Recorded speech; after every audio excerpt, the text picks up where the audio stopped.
में सीएम सुखविंदर सिंह सुक्खू का बड़ा ऐलान, वेतन और भत्ते नहीं लेने का किया फैसला। नेता प्रतिपक्ष जयराम ठाकुर ने कहा तंज। हिमाचल विधानसभा मानसून सत्र के तीसरे दिन भी विपक्ष का हंगामा। एक्साइज पॉलिसी को लेकर विधानसभा विपक्ष ने की नारेबाजी, सदन से किया वॉकआउट। हिमाचल में लड़कियों की शादी की न्यूनतम उम्र 21 साल होगी तय। विधानसभा में संशोधन विधेयक हुआ पेश, राज्यपाल की मंजूरी के बाद बनेगा कानून। बिलासपुर के पूर्व विधायक बमर ठाकुर ने की पीसी, बीजेपी नेताओं का विरोध करने की कई बात, बीजेपी नेताओं पर लगाया आरोप। मंडी में अधिशासी अभियंता से ठेकेदार परेशान, अधिशासी अभियंता नहीं करते ठेकेदारों से भी, ठेकेदारों ने व्यक्त किया रोष।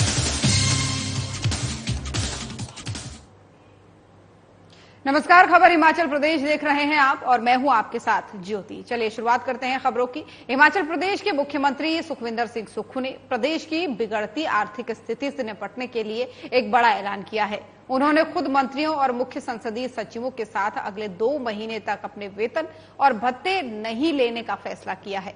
उन्होंने विधानसभा के अन्य विधायकों से भी अपील की है कि वे स्वेच्छा से अपने वेतन और भत्ते को छोड़कर राज्य के इस संकट में मदद करें। ये घोषणा मुख्यमंत्री ने हिमाचल प्रदेश विधानसभा के सत्र के दौरान की है।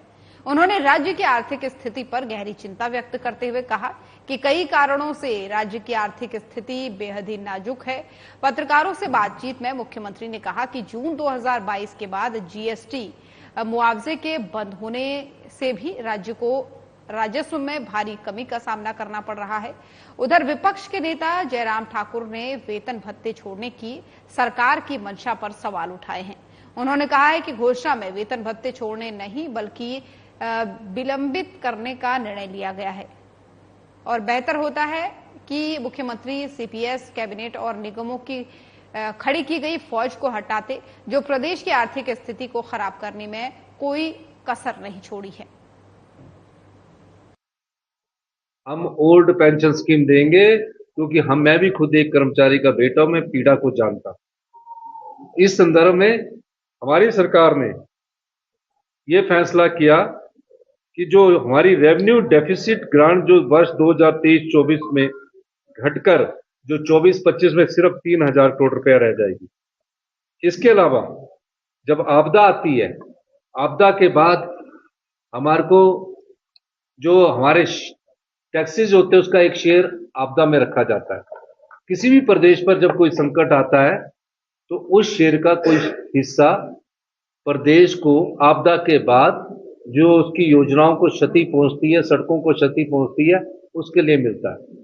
उसको बोलते हैं PDNA, post disaster need assessment, यानी कि आपदा के बाद ये जरूरी है कि इस पैसे को देना चाहिए।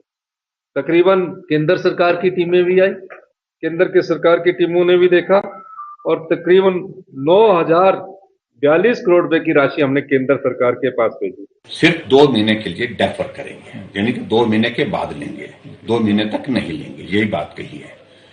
और मैं समझता हूं कि इस सारे विषय को लेकर के सही तो ये था कि मुख्यमंत्री जी जो अपने CPS बनाए हैं, जिनको हम मानते हैं कि वो अनकॉन्स्टिट्यूशनल है, मामला कोर्ट में लंबित है, उनको हटाते तो मुझे लगता है कि तब ये 2 महीने डिले करने की आवश्यकता भी नहीं पड़ती है, जो सैलरी और अनाउंसेस की अगर बात कही है उनने। लेकिन इसके अलावा शुरुआत करनी है तो उनके चेयरमैन बने हैं, उनके CPS बने हैं, वहां से शुरुआत करनी चाहिए थी। मैं सारी चीज को लेकर के ज्यादा भी कहना नहीं चाहता, मैं थोड़ा सा अध्ययन कर लूंगा क्या उनने उसमें लिखा है, क्या उनने बात कही है। लेकिन इतने मैं जरूर कहना चाहता हूं, प्रदेश की आर्थिक स्थिति को खराब करने में कांग्रेस की सरकार ने कोई कसर नहीं। हर व्यक्ति। हिमाचल विधानसभा में मानसून सत्र के तीसरे दिन एक्साइज पॉलिसी को लेकर के सदन में जमकर विपक्ष ने हंगामा किया है। विपक्ष की ओर से रणधीर शर्मा और सुरेंद्र सौरी ने जो है प्रदेश में एक्साइज पॉलिसी को लेकर सवाल खड़े किए हैं। इस पर सत्ता पक्ष की ओर से संतुष्ट जवाब न मिलने पर विपक्ष ने हंगामा कर दिया और शराब घोटाले के आरोप लगाए। यही नहीं, विपक्ष ने इसकी न्यायिक जांच की मांग भी उठाई है। सदन में दोनों तरफ से काफी देर तक नारेबाजी भी हुई, जिसके बाद से विपक्ष ने सदन से वॉकआउट कर लिया। बीजेपी विधायक रणधीर शर्मा ने कहा कि प्रदेश में एक्साइज पॉलिसी के नाम पर बहुत बड़ा घोटाला हुआ है। प्रदेश सरकार 2023-24 के लिए नई नीति के तहत ठेकों की नीलामी कर रही है और की है। और रिजर्व प्राइस से ज्यादा पर ठेकों की नीलामी हुई है।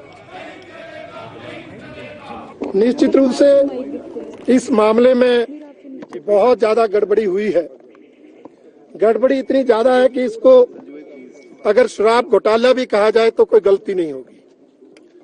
सरकार ने नई एक्साइज पॉलिसी लाई 2023-24 में। उस पॉलिसी के अंतर्गत ठेकों की नीलामी हुई और उन ठेकों की नीलामी जो जिलावार हुई, वो जिलावार जो धनराशि थी, उसी जिलावार धनराशि को इस साल 2024-25 की नीलामी के लिए रिजर्व प्राइस रखा गया।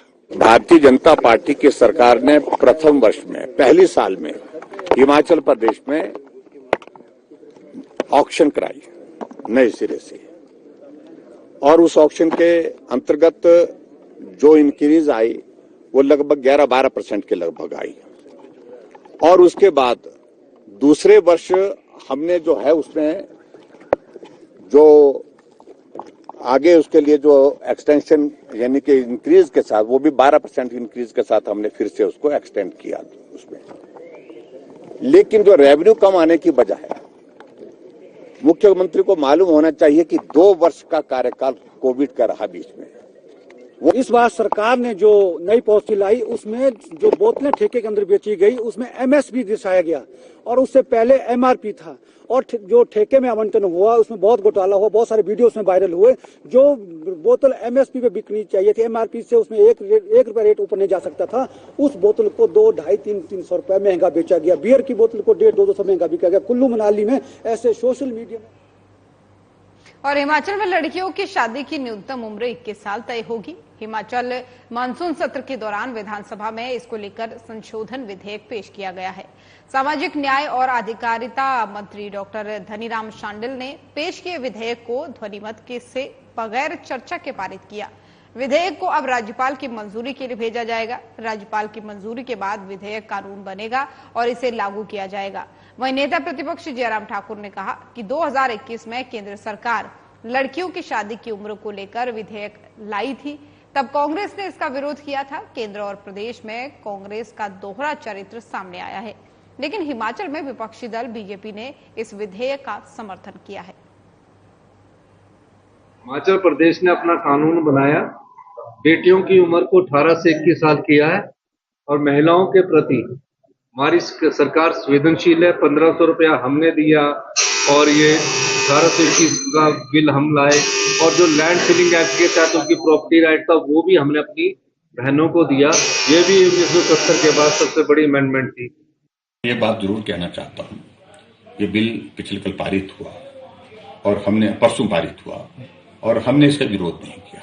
2021 में भी केंद्र सरकार ने ये बिल लाया था और उस वक्त कांग्रेस ने विरोध किया था। बड़ी दिलचस्प बात है, और जिसके कारण इसकी आगे की कार्रवाई जो है वो रुकी पड़ी है। और मंशा उस वक्त भी केंद्र सरकार की, आदरणीय मोदी जी की यही थी कि 21 वर्ष की आयु। और कांग्रेस के प्रदेश महासचिव और पूर्व विधायक बंबर ठाकुर ने बिलासपुर में प्रेस वार्ता की है। इस दौरान उन्होंने ऐलान किया कि सत्र के दौरान विधानसभा के बाहर पूर्व मुख्यमंत्री जयराम ठाकुर सहित बीजेपी नेताओं का विरोध करेंगे। बंबर ठाकुर ने बीजेपी नेताओं पर आरोप लगाते हुए कहा कि नशा तस्करों के तार बीजेपी के बड़े नेताओं से सीधे जुड़े हैं। बंबर ठाकुर ने प्रदेश सरकार से मांग की है कि उन पर 23 फरवरी को हुए हमले की पुलिस से नहीं बल्कि उच्च न्यायालय से न्यायाधीश से जांच करवाई जाए। वहीं उन्होंने ये भी कहा कि विधानसभा सत्र में नेता प्रतिपक्ष और पूर्व मुख्यमंत्री जयराम ठाकुर को कानून व्यवस्था से संबंधित मसलों की अपेक्षा विकासात्मक मुद्दों को उठाना चाहिए। डेवलपमेंट को लेकर के कोई सकारात्मक मुद्दा नहीं है, इसलिए वो अनाप शनाप बातें हमारी अब्सेंस में विधानसभा में कह रहे थे। लेकिन जब कंगना राउत ने जो पूरे देश के किसानों का अपमान किया, महिलाओं का अपमान किया, बच्चियों का अपमान किया और उसके ऊपर FIR की डिमांड जब आई तो जयराम जी कहते हैं कि जी वो तो यहाँ पे प्रेजेंट नहीं है, उस पर चर्चा नहीं होती। तो क्या हम वहां प्रेजेंट थे? क्या हमारे ऊपर चर्चा होती है? और वो बिलासपुर का, मैं उनसे जानना चाहूंगा, वो बिलासपुर में आए। सरकाघाट बीजेपी मंडल के पदाधिकारी और ठेकेदार जल शक्ति विभाग सरकाघाट के अधिशासी अभियंता से मिलने पहुंचे, लेकिन अधिशासी अभियंता के न मिलने से ठेकेदारों ने रोष व्यक्त किया है। ठेकेदारों ने बताया है कि हम अपने कार्य के भुगतान के लिए ऑफिस के चक्कर काट रहे हैं, लेकिन हमें अधिशासी अभियंता ऑफिस में जो है नहीं मिलते हैं। इसके लिए आज हम सभी एकत्रित होकर ऑफिस पहुंचे हैं, लेकिन अधिशासी अभियंता हमारे आने से पहले ही ऑफिस से निकल चुकी है। हम उनसे ये मांग करते हैं कि हम सभी ठेकेदारों से मिलने का समय आप बताएं, ताकि हम सभी बैठ करके आपसे मिलकर अपने भुगतान का ब्यौरा दे सकें और जिससे कि हमारे भुगतान बहाल हो सके। वहीं बीजेपी मंडल अध्यक्ष सुदेश चंदेल ने बताया कि अगर उनसे अभियंता नहीं मिलेंगे तो सभी आने वाले समय में अभियंता के खिलाफ प्रदर्शन करेंगे। एक्शन साहब से मिलने के लिए आए थे। इससे पहले भी 2-3 बार हम लोग एक्शन साहब से मिलने के लिए आए, पर एक्शन साहब जब भी हम लोग आते हैं तो ऑफिस से निकल जाते हैं। आज भी वैसा ही वाकया हुआ। जब हम लोग सामूहिक रूप से उनसे मिलने के लिए आए तो आज वो पहले ही उनको सूचना मिल गई या क्या बात हुई, वो पहले ही थोड़ी देर पहले ही ऑफिस से निकले। हमारी और हिमाचल प्रदेश के जिला सिरमौर निवासी शहीद सैनिक आशीष कुमार पंचतत्व में विलीन हो गए। पांवटा साहिब में यमुना जी के किनारे शहीद आशीष कुमार का अंतिम संस्कार किया गया। शहीद के पार्थिव शरीर को पहले शहीद के पैतृक गांव भरली पहुंचाया गया। यहां शहीद के अंतिम दर्शनों के बाद पार्थिव शरीर को पांवटा साहिब स्वर्गधाम पहुंचाया गया। शहीद के भाई ने उन्हें मुखाग्नि देकर अंतिम विदाई दी। इस दौरान सिरमौर जिले के पांवटा साहिब क्षेत्र आशीष कुमार अमर रहे के नारों से गूंजता रहा। अमर शहीद को अंतिम विदाई देने के लिए भरली गांव से लेकर के पांवटा साहिब तक लोगों की लंबी कतारें लगी रही। स्थानीय लोगों ने वीर सपूत के ताबूत पर फूल बरसाकर शहीद को अंतिम विदाई दी। बताते चले कि 19 ग्रेनेडियर बटालियन में तैनात आशीष मंगलवार को अरुणाचल प्रदेश में ऑपरेशन अलर्ट के दौरान वाहन दुर्घटना में 2 अन्य सैनिकों के साथ शहीद हो गए।